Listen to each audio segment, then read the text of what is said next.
चलिए खबर में आगे बढ़ते हैं। जम्मू कश्मीर विधानसभा चुनाव के लिए दूसरे चरण का मतदान जारी है। सुबह 11 बजे तक 24.10% वोटिंग हो चुकी है।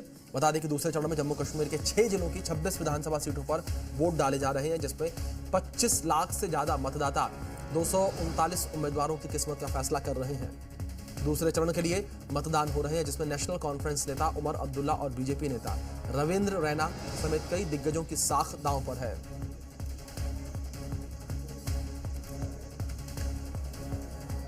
तो इस बीच बड़गांव से हमारे सहयोगी खालिद हुसैन जुड़ गए, सीधे उनका रुख करेंगे। खालिद, सबसे पहले जानकारी आपसे फिलहाल यही चाहेंगे कि जिस तरीके से आप दोपहर के 1 बज चुके हैं करीब करीब, ऐसे में क्या हालात इस वक्त देखने को मिल रहे हैं? किस तरीके से 26 सीटों पर इस वक्त मतदान हो रहे हैं? देखिए, आपने सुबह से ही बडगाम पहले कवर किया और अब मैं आपको अपडेट करना चाहता हूँ। मैं श्रीनगर के डाउनटाउन इलाके में हूँ। ये हसगरी पोरा इसको कहा जाता है, जडीबल कॉन्स्टिट्यूंसी है।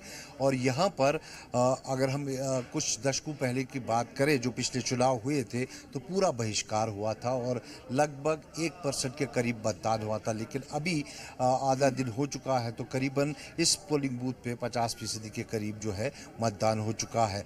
और ये अपने आप में दर्शाता है कि श्रीनगर में लोग जो है अब लोकतंत्र पर भरोसा करते दिख रहे हैं। हमने सुबह से जब 7 बजे हमने कवरेज शुरू की तो लंबी कतारों में लोगों को देखा जो ब्रेकफास्ट करने से पहले ही पोलिंग स्टेशंस का रुख कर रहे थे। और उनका मकसद था कि एक बदलाव लाना है, एक चेंज चाहिए, उन्नति चाहिए, डेवलपमेंट चाहिए, अनएम्प्लॉयमेंट जो बड़ी है उसका कोई ऐसा इलाज चाहिए जो वो अपने प्रत्याशी में ढूंढते हैं। और हर कोई अपने प्रत्याशी को वोट देने के लिए सुबह सवेरे कतारों में लगे थे। महिलाएं हों, पुरुष हों, युवा पीढ़ी जो करीबन, अगर हम आज की बात करें इस दूसरे चरण में, तो करीबन 5,35,000 के करीब फर्स्ट टाइम वोटर्स जो है वोट कर रहे हैं। और 26,78,000 वोटर हैं जो आज 6 ज़िलों में 26 विधानसभा क्षेत्रों में मतदान कर रहे हैं। तो कहीं ना कहीं अभी तक अगर हम बात करें तो पूरे श्रीनगर में जो है करीबन 25% की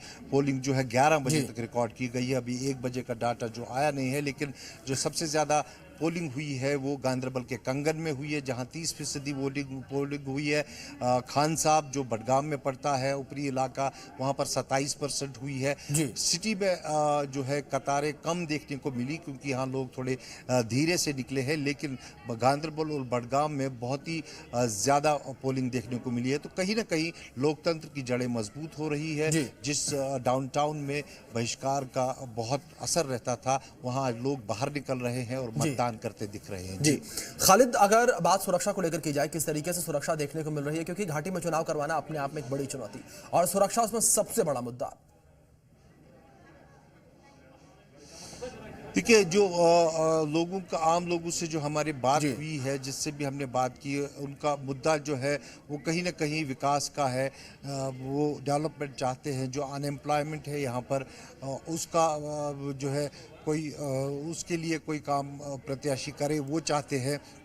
और एक ऐसे प्रत्याशी को चुनना चाहते हैं कि जो उनका काम कर सके, जो उनकी आवाज़ उठा सके। इसके अलावा उस कॉन्स्टिट्यूंसी की डेवलपमेंट की बात, सड़क, पानी, बिजली की दरें जो लोग यहाँ शिकायत कर रहे हैं कि बहुत ज़्यादा बढ़ गई है, उस पर काम कर सके।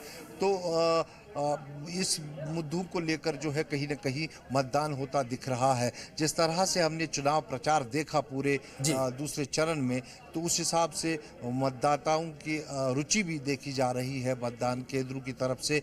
और मैं आपको बता दूं कि यहाँ अगर हम बात करें डाउनटाउन की, तो डाउनटाउन के जडीबल इलाके में या ईदगाह इलाके में 12 से 15% की पोलिंग जो है 11 बजे तक रिकॉर्ड की गई है। जहाँ पूरा दिन जब मतदान होता था 1 या 2% मतदान रिकॉर्ड होता था। तो कहीं ना कहीं लोग अब लोकतांत्रिक प्रक्रिया पे भरोसा करते दिखे हैं और वे चाहते हैं कि जो लोकतंत्र है वो मजबूत हो और उन्हें ये एहसास हो चुका है कि वोट उनकी ताकत है और वोट से ही वो बदलाव ला सकते हैं। जी बिल्कुल बिल्कुल खालिद, वोट से ही बदलाव जो है घाटी में आ सकता है। बहुत शुक्रिया आपका जुड़ने के लिए और इन तमाम जानकारियों के लिए।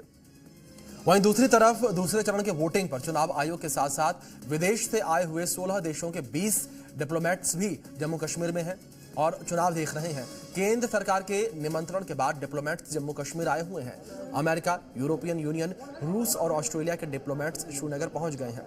इन डिप्लोमेट्स के साथ भारतीय विदेश मंत्रालय के 4 अधिकारी भी मौजूद हैं। प्रतिनिधिमंडल जम्मू, बड़गाम और श्रीनगर के कुछ जिलों में चल रहे चुनाव को देखेंगे और वहीं इस मामले में अब राजनीति भी तेज हो गई है। जम्मू कश्मीर के पूर्व सीएम उमर अब्दुल्ला ने सवाल उठाए हैं। कहा, गाइड टूरिस्ट की तरह ये फॉरेन डिप्लोमेट्स यहां पर पहुंच रहे हैं, लेकिन बाहर के पत्रकारों को अनुमति क्यों नहीं दी गई यहां के चुनाव को कवरेज के लिए।